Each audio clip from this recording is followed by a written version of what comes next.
Hello and welcome to What If Deku Was a Vampire Part 1. So let's get into it. So, pretty much it's going to be like a combination of Sir Vamp,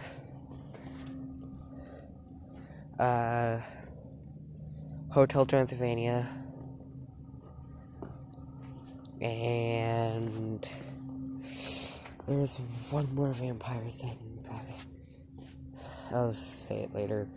Pretty much it's gonna be a combination of those two. Also some old vampire stories. So, Deku's gonna be born. He's gonna be much paler. He will not have a weakness to sunlight, and he can eat other food than blood. But he is born with fangs. People are like, okay, so day comes and his mom takes him home from the hospital.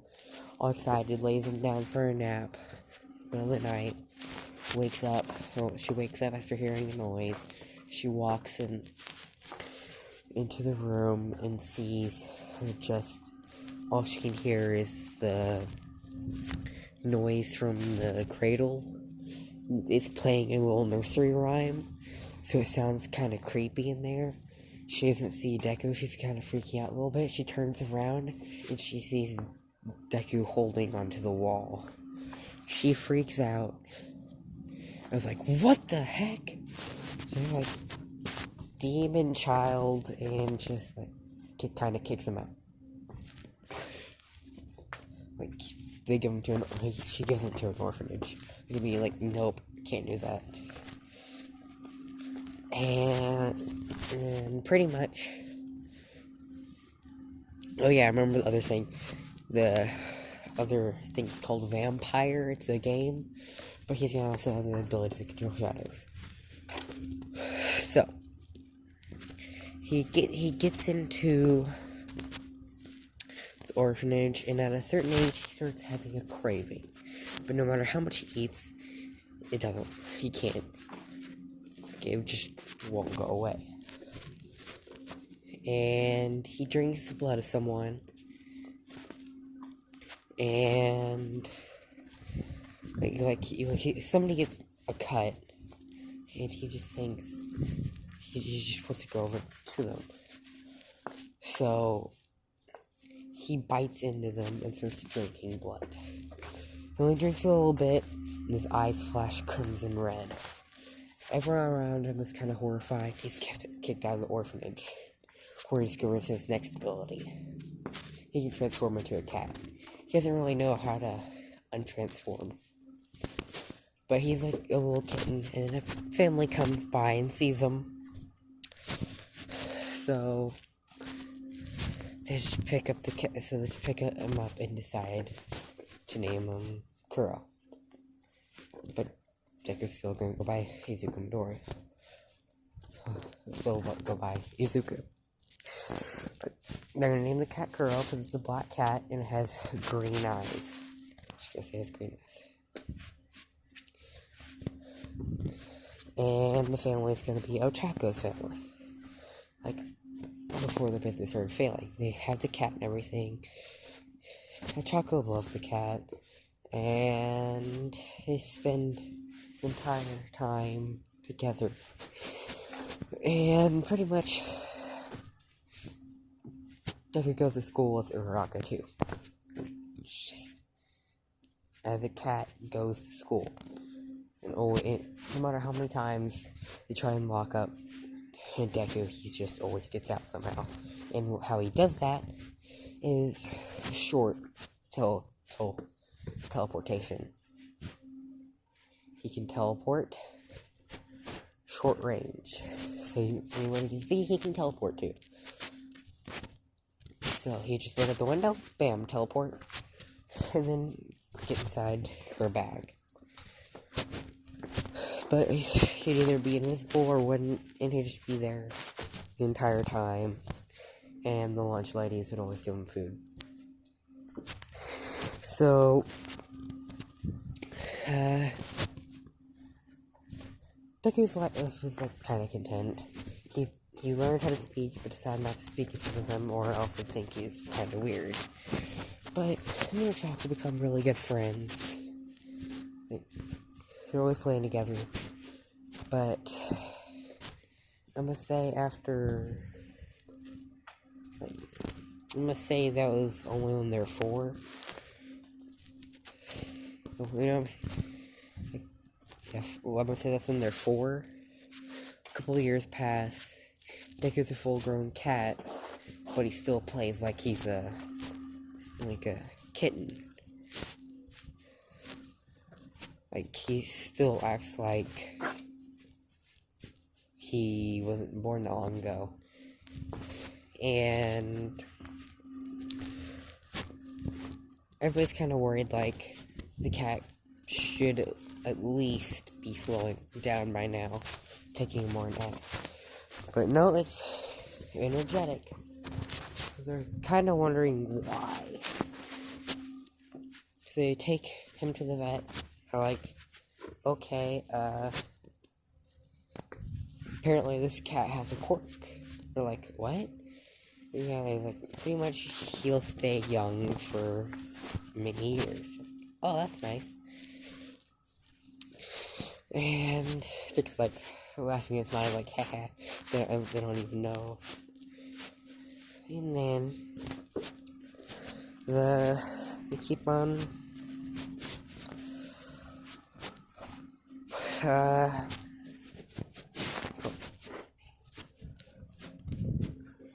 and then one day a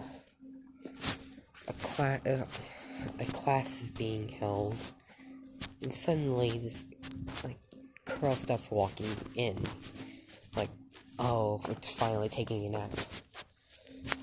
And Dick will learn how to leave behind a shadow.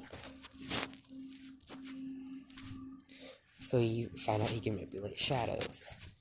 So he made a shadow version of the cat. Since they're both black cats, no one could tell. So he transformed into a human. And pretty much went into Uraraka's dad's closet, found a blue coat and a black shirt and some pants that his dad used to have that would fit him. So he put those on. Pretty much he went to school, and he pretty much got them to transfer them, and then pretty much he used a mind control-ish ability to kind of do that. So he wanted to make a way where he would be able to get into Uraraka's class. So then he got to sit next to Uraraka, like, oh hey, and had a proper conversation. They're becoming really good friends, like actually being able to talk to each other. Then Uraraka's like, oh yeah, I have a really cool cat at home, like super cute. And he's like, oh really? Can I see a picture? And he's like, oh yeah. And then she took a picture, and she showed him a picture of him sleeping. He's like, oh wow, when did she take that picture? And Dick is like, oh okay, and then he's like, I don't have a phone. Hiraka's like, okay, what's your quirk? And Deku said, super strength. She goes, oh, that's cool. And then kind of hang out a little bit. And pretty much he knows that Deku wants to get into UA. So, he knows that Uraraka wants to get into UA. So, that's why he decided to do the human.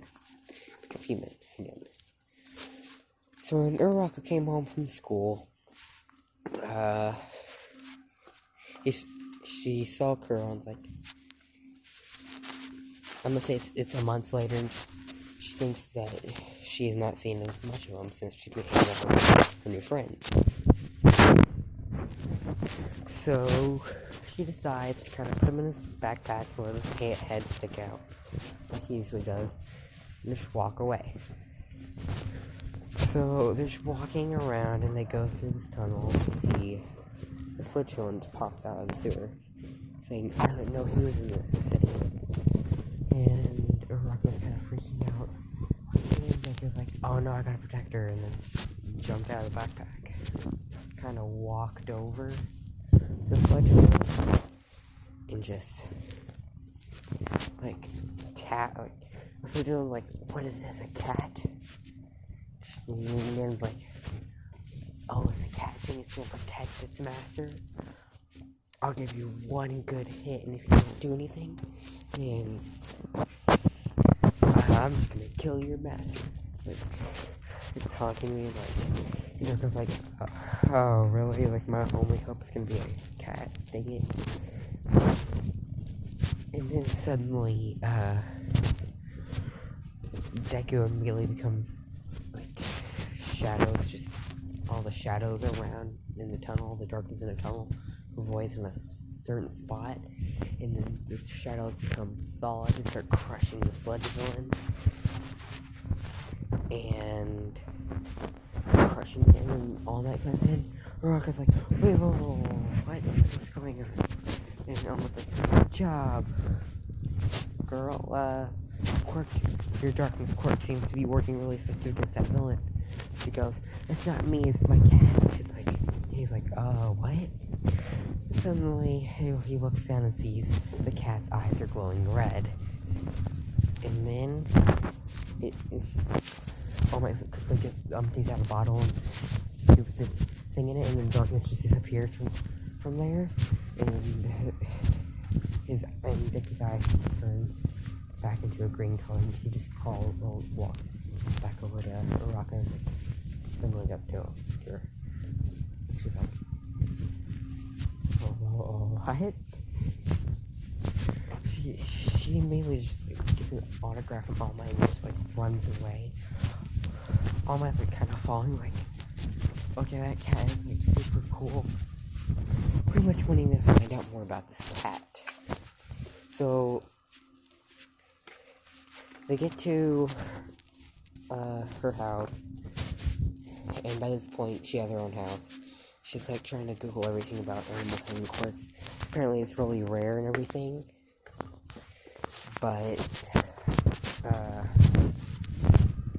really rare. The animals have quirks, but if they have a quirk, then they'll usually become humanoid. So Uraraka's like, it's cool. You know what? There's something I've always wanted to know. So there's animals that become humanoid. So, because of their quirks. But then, whenever they're, like, if they ever had a quirkless kid, would they just suddenly have, like, a bird? Like, give birth to a baby bird. How what would they do with the bird? Like, what? So,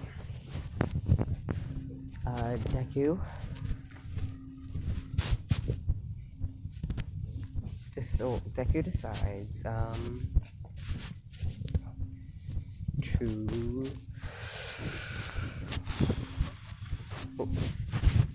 like, and I was like, okay, so she's kind of getting used to it, and then she calls Deku, and Deku finally got a phone, and he just teleports to like this little underground bunker he has. He's like, well, not really teleporting, like he teleports out of the house, and teleports again, and kind of teleports into a fraction of the sewer I can see. And then he kind of picks up the phone and is like, oh, hey, what's up? Or I'm like, oh, you need to go over here fast. My cat has a quirk. He's like, oh, cool, let me see. So he kind of speeds over. Like, he kind of teleports out and knocks on the door. She's like, oh, wait, how'd you get here so fast? He says, I have a speed insurance quirk. Also, I live like 2 minutes away. She's like, oh, okay. So she, like, okay, well, where's my cat? And they're looking around, All Might's just standing there, Deku just goes up and like, oh, hey, like, gets an autograph, kind of walks away, and looking for the cat. Even All Might is, and All Might runs out of time. He's like, oh shoot, and he explains everything about his quirk, and yeah. So